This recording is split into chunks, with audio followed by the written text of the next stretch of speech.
అందరికీ నమస్కారం అండి. ఇది వచ్చేసి మనము అదామా కంపెనీది మన వచ్చేసి టకాఫ్, దాంతోపాటుగా కస్టోడి అనే 2 మందులు కూడా దీన్ని స్ప్రే చేయడం జరిగింది. స్ప్రే చేసిన తర్వాత మీరు చూసినట్లయితే క్రాప్ ఎలా ఉందనేది మీరు ఇక్కడ చూడొచ్చు. ఇక్కడ చూసినట్లయితే మనకు చిన్న తెగులు కూడా లేకుండా ఇక చూడండి, ఇది మన తెగులు కంట్రోల్ అనేది ఎలా మనకు అదుపులోకి వచ్చిందని ఇక్కడ చూసుకోవచ్చు.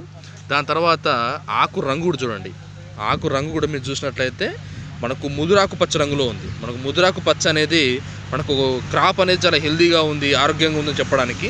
పూత కానీ దాని తర్వాత పంట మొత్తం చూడండి ఇది ఎలా ఉందనేది ఇక్కడ చూసినట్లయితే మీకు ఆకు కూడా చూడండి, చిన్న ముడత కూడా లేకుండా ఆకు అనేది చాలా నీట్గా తేటగా రావడం జరిగింది.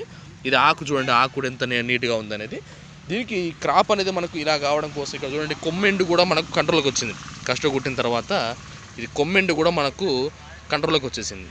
సో ఇలా మనకు పంట రావడానికి మనం తీసుకున్న జాగ్రత్తలు వచ్చేసి ఏంటంటే టకాఫ్ వచ్చేసి ఎకరాకి ఒక 200 నుంచి వెళ్ళి 250 మిల్లీలీటర్లు, దాంతోపాటు కస్టోడి వచ్చేసి 250 మిల్లీలీటర్లు కలిపి మనం స్ప్రే చేసిన తర్వాత మనకు క్రాప్ అనేది మనకు ఈ విధంగా మీరు చూసినట్లయితే అసలు ముడత అనేది లేకుండా, ఇక్కడ చూసినట్లయితే మీకు దోమ కూడా కనబడదు.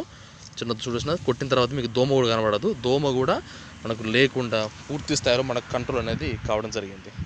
సో రైతు సోదరులందరూ కూడా మనకు అదామా కంపెనీ వారి టకాఫ్, దాంతోపాటు కస్టోడియా మనకు ఆ 2 కాంబినేషన్లో వాడి ఇలాంటి ఆరోగ్యమైనటువంటి ఇలాంటి పంటను మనకు పొందుతారని ఆశిస్తూ అందరికీ ధన్యవాదాలండి.